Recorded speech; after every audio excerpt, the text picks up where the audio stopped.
Yesterday we were studying this stanza 25.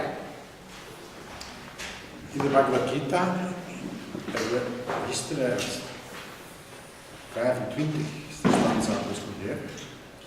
Dans le Bhagavad Gita, hier, nous avons étudié la stanze 25.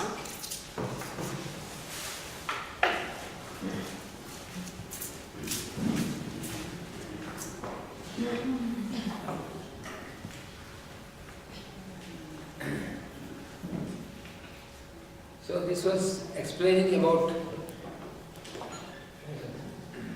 those who are worshipping the Lord consciousness, Lord himself as Yajna. Hier hadden we het dus over de yajna van de Heer bewustzijn. Donc, nous avons parlé de ceux qui vénèrent le Seigneur en tant qu'un yajna. So they find the worship of the Lord by serving all the beings as the form of the Lord. Het kwam dus meer op plaats neer dat ze alle wezens vereerd worden als de vorm van de Heer. Donc, il vénère toutes les personnes en tant que le Seigneur. Donc, ils servent toutes les personnes comme si c'était le Seigneur.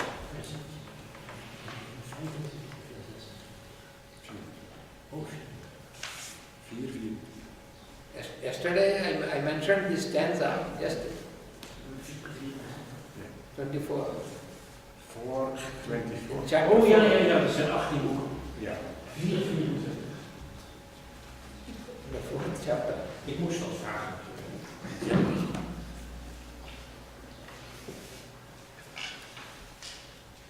So for example, a devotee who takes some flowers and some fruits and worships the Lord by offering them.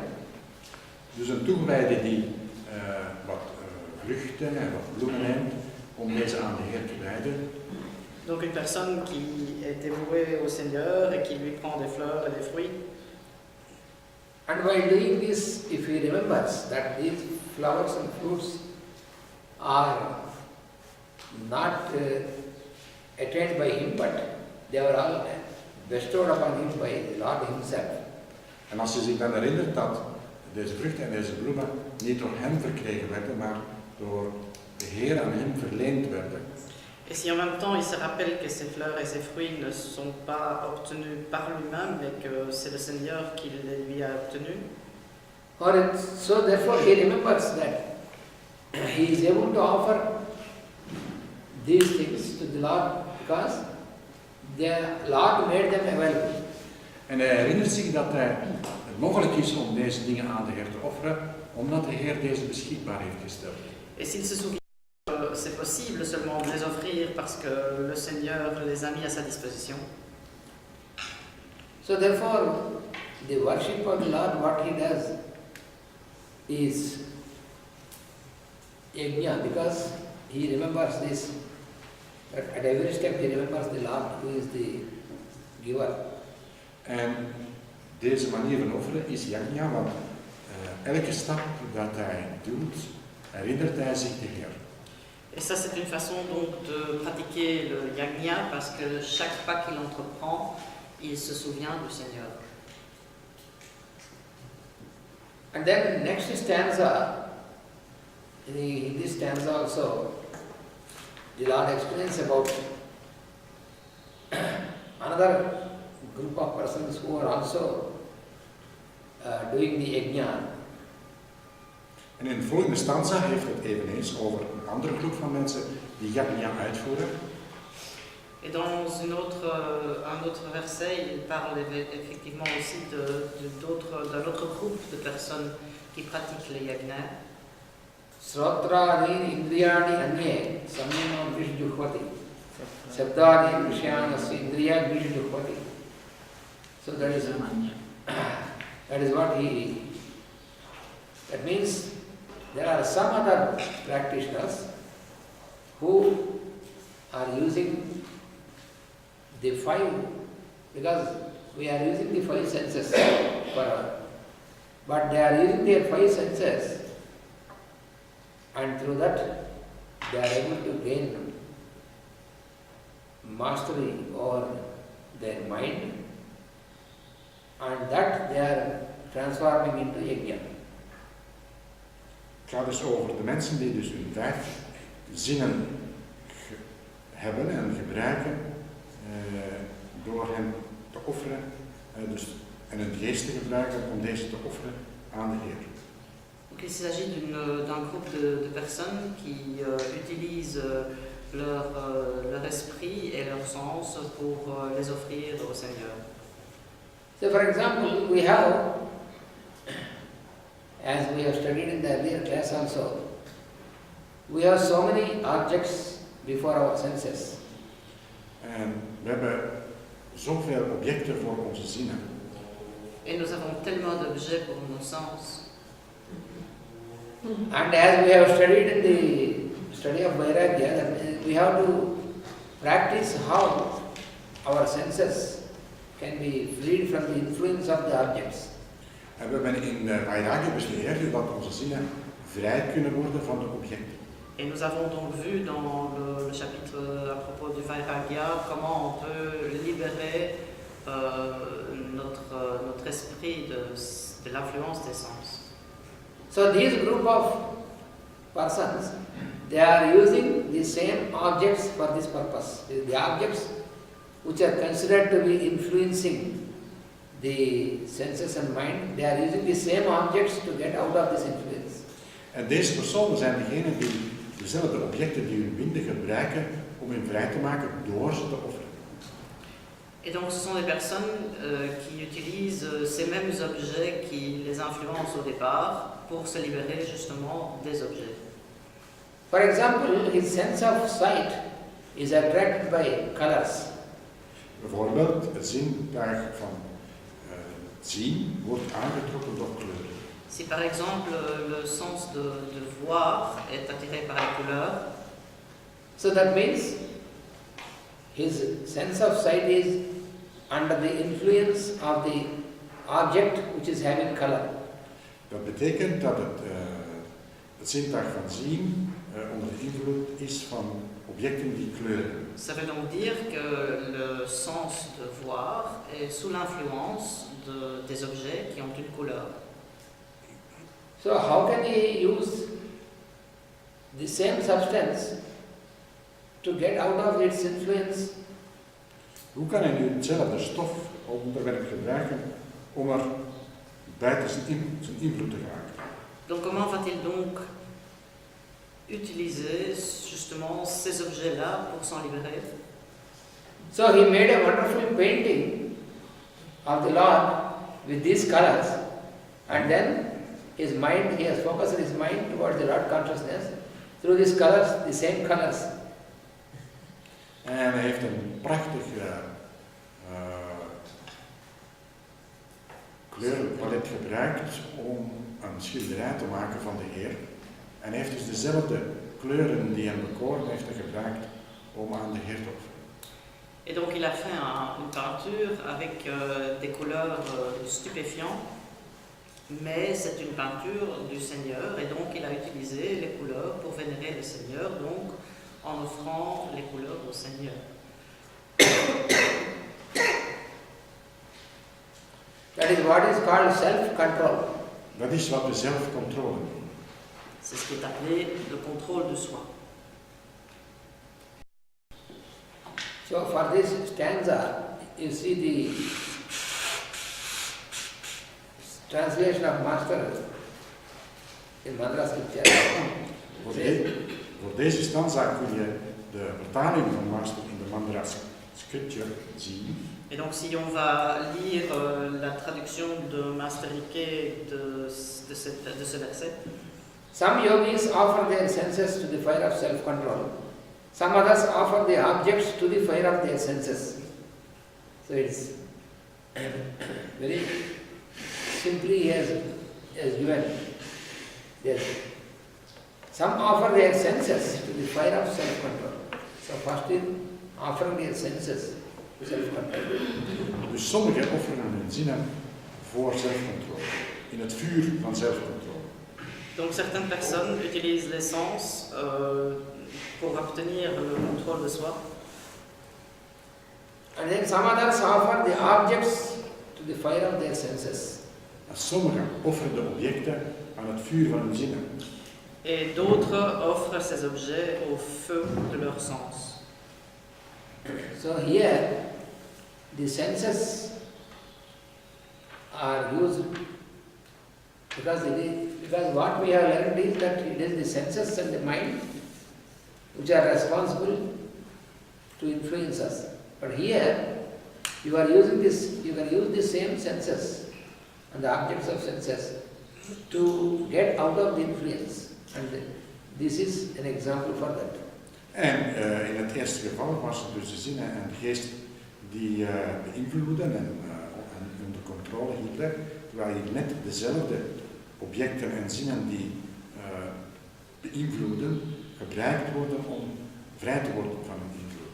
Ceci est donc un bel exemple de comment on peut utiliser les objets qui attirent les sens pour justement s'en libérer.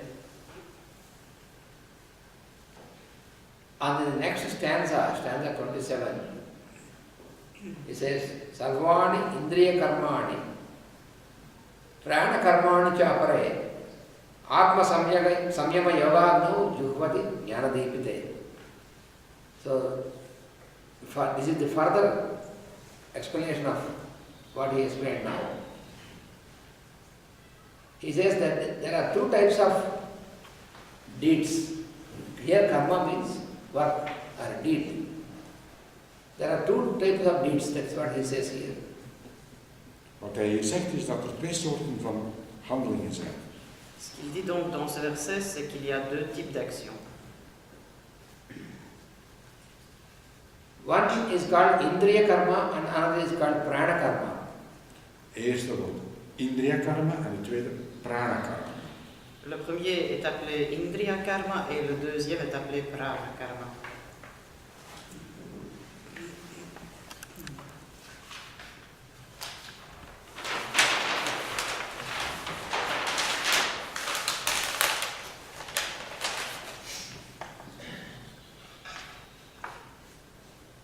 Because we have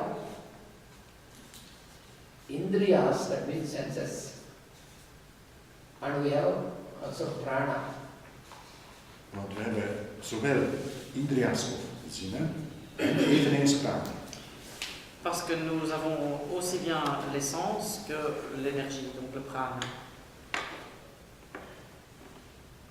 So Indriya Karmas means the work of the senses. For example, to see, to listen, to smell. These are the examples for Indriya Karmas, the work of the Indriyas.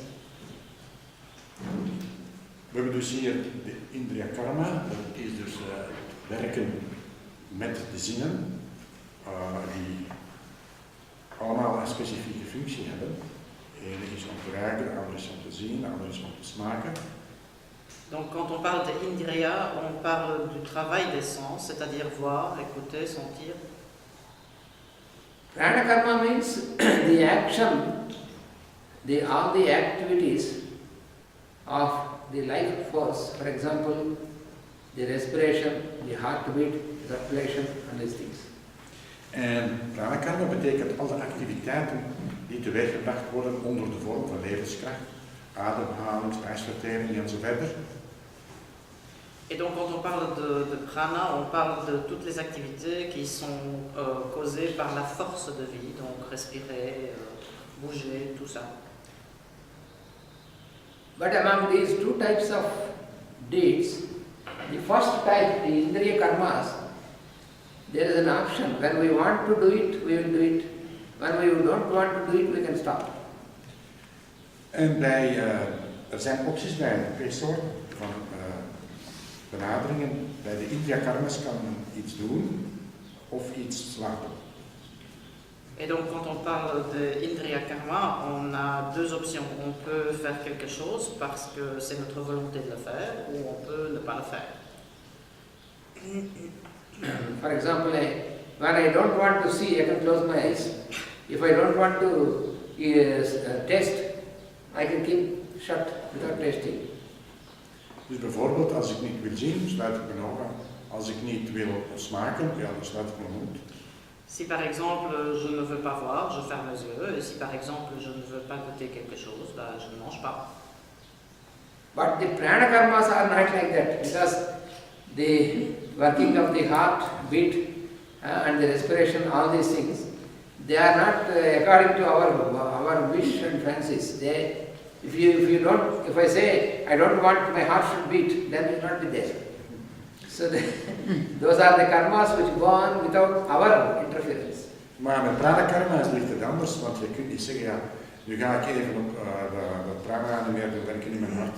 Ik zal de hartslag maar even stoppen. Zo ligt het niet.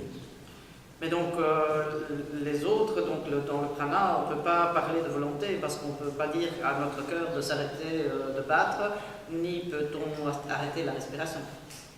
Ce n'est pas sous notre contrôle. So to keep these prana karmas continue, for that we have to do some deeds, like for example giving food, giving drink, such things. En om die prana karmas te laten verder gaan, moeten we ook nog iets doen. Dan moeten we bijvoorbeeld eten, drinken, ademen enzovoort. Il y a pour que ces fonctions continuent, il y a des actions qu'on doit aussi entreprendre, bien sûr. Par exemple, manger, boire. So, a yogi, he offers all these karmas into the fire of knowledge. En wat hier gebeurt, de yogi die offert al deze karma's in het vuur. The fire of self-control. In het vuur van zelfcontrole. Et donc ce qui se passe ici, c'est qu'un yogi va offrir tous ses karmas au feu du contrôle de soi. That means he remembers that all these are required for the continuation of the work which was prescribed by the Lord Consciousness. En hij herinnert zich dat dit allemaal nodig is voor het verder zetten van het werk vanwege het heerbewustzijn. Et donc il se rappelle que tout ceci est nécessaire pour la continuation de la conscience du Seigneur. So that means he is stabilized in Brahma, the creator consciousness, and in that state he fulfills all these requirements. Dat wil zeggen dat hij gevestigd is in het heerbewustzijn, in Brahma, en deze doet dit allemaal functioneren. Ce qui veut dire qu'il est en fait établi en Brahma et c'est ça qui fait tout fonctionner. And because of this, he will take, for example, he will eat only what is required and when is required. He will drink what is required when is required. Also, he will automatically follow the rhythm. Dus wat er hier dan gebeurt is dat hij zal eten als het nodig is en zal drinken als het nodig is. Met andere woorden, hij volgt een natuurlijk ritme. Donc ici on peut constater qu'il va seulement boire quand c'est nécessaire et manger quand c'est nécessaire. En d'autres termes, il suit un rythme naturel.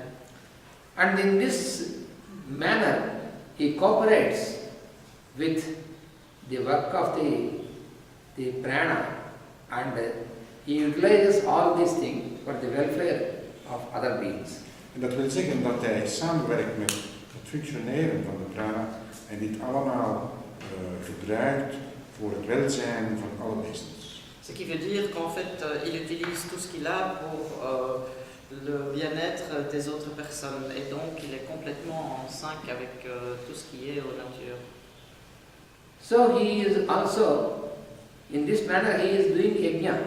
So the yajna is, as we have studied earlier, in any manner, when you do something without any attachment towards the welfare of the creation, then it is yajna. So this is also an yajna. Op deze manier doet hij yajna, omdat wat hij doet is voor het welzijn van de schepping en hij doet het op een onbaatzuchtige manier. Et ceci rejoint ce que nous disions tout à l'heure à propos de yajna parce qu'il fait son yajna d'une façon tout à fait naturelle et sans intérêt. So when you learn to practice this, then your life is totally transformed into yajna. En als je zo leeft, je leert hoe dat je dit gaat in praktijk brengen, dan wordt je leven automatisch getransformeerd naar yajna. Et si nous mettons tout ça en musique et on essaye de le pratiquer journalièrement, on constate qu'on vit en yajna. So you see the translation for this stanza what Master has given. Still others offer the acts of their senses and their very vital activities in the fire of self-control, kindled in the ayam in them and illumine the fire of their knowledge. So their knowledge is a fire, and this fire of knowledge is kindled, it is illumined, and this is done by this fire of self-control. Self-control is one fire, knowledge is another fire, and this fire of knowledge is illuminated by the fire of self-control. And the whole process is kindled in the ayam, in the Lord consciousness. You see how wonderfully it was explained. This is very important. 27. Donc nous parlons ici de deux types de feu. Un type de feu, c'est le contrôle de soi, et le deuxième type de feu, c'est l'offrande des actions qu'on fait. Et quand tout cela est stimulé dans le ayam, à ce moment-là, nous avons vraiment ce qu'il faut pour vivre en paix et en harmonie. Donc il dit, il y a certaines personnes qui offrent leur sens au feu vital du contrôle de soi, et quand cela est stimulé par le ayam, à ce moment-là, l'illumination du feu de la sagesse apparaît.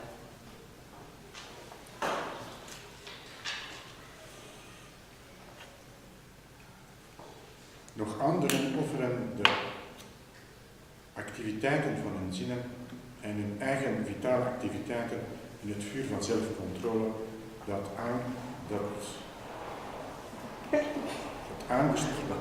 aangewakkerd wordt door ik ben in hem. En dat het vuur van hun kennis verder verlicht. And in the next stanza, he is explained also what are another type of yajna, because yajna can be in many different types of expressions. So he is explaining here all the different expressions of yajna. Dus wat hij hier uitlegt, zijn al de verschillende aspecten van yajna.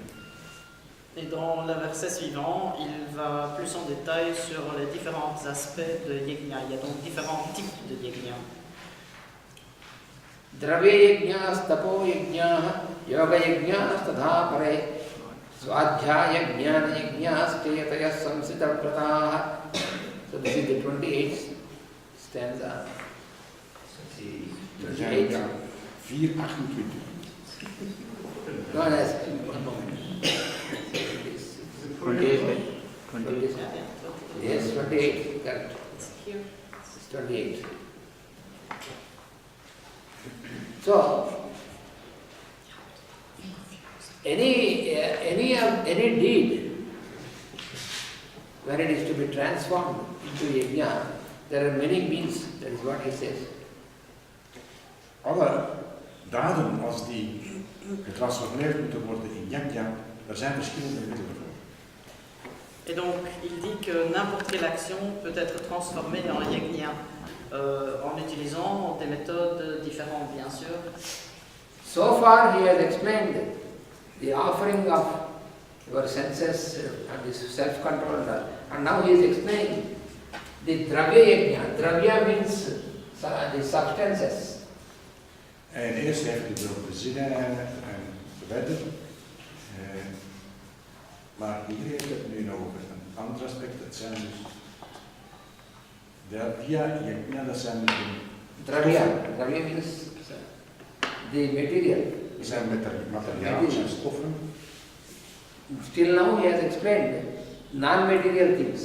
Your Yes, senses, sir. your mind, and this. Now he is explaining even with materials also how can you transform it again. Voordien heeft het gehad over niet-materiële dingen, hier gaat het over materiële dingen. Donc il a commencé par nous expliquer comment faire avec les sens et avec le contrôle de soi.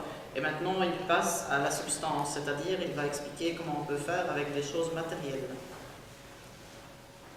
For example, you are working in the garden to make the plants produce flowers and fruits which are used for offering. Bijvoorbeeld, je werkt ergens in een tuin waar er planten worden gekweekt en bloemen die nadien gebruikt gaan worden om aan God te offeren. Par exemple, si vous travaillez dans un jardin qui comporte des fleurs et des fruits qui vont par après être utilisés pour des offrandes. So that is what generally is usually used, because when you have flowers and fruits, so these flowers and fruits are offered in worship to the Lord, and then the same are distributed to the people. So this is also yajna, because you are using material here. Flowers and fruits are material substances, and these substances are you are working for the production of these things, because plants can produce them, and you are working in the garden using your body, your time and this, and you are facilitating the plants to produce the flowers and fruits. And these flowers and fruits are used for worshipping and offering to the Lord, and the same thing are distributed to the people. So this is a yajna. Dus het is iemand die bijvoorbeeld in een tuin werkt en de bloemen kweekt en deze bloemen en fruit dat wordt geofferd. En nadien gaat dat verder gebruikt worden om door te geven aan de mensen, mensen te voeden. Dus dat, op die manier is het een vorm van yajna. Donc dans ce cas-là, si vous travaillez pour produire ces fruits et les fleurs et vous prenez votre temps et votre énergie de le faire, ces fruits-là et ces fleurs-là seront offerts bien sûr à la divinité, mais ça veut dire aussi qu'après la cérémonie, ils seront utilisés pour les personnes.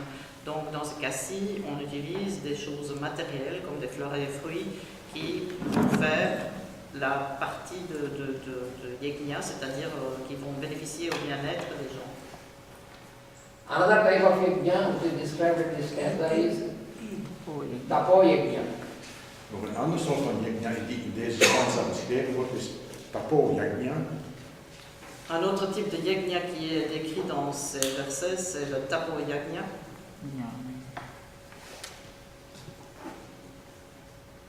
And another is yoga yajna. De volgende is yoga yajna. Encore un autre, c'est le yoga yajna. And swadhyaya yajna. Another is swadhyaya yajna. Svadhyaya yajna. Il y en a encore le svadhyaya yajna.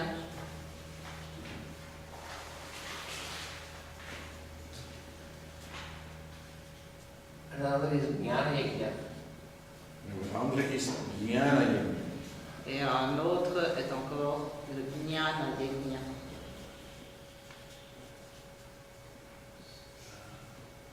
So in this stanza he has explained these various types of yajnas, and you can choose any of these, and you can be a person who performs yajna. Dus hier worden verschillende stoffen en methodes gebruikt om yajna uit te voeren. En het is vrij aan een persoon om te kiezen welke hiervan hij gaat gebruiken. Et donc libre à la personne de choisir quel type de yegna lui convient et qu'il va utiliser pour arriver à pratiquer.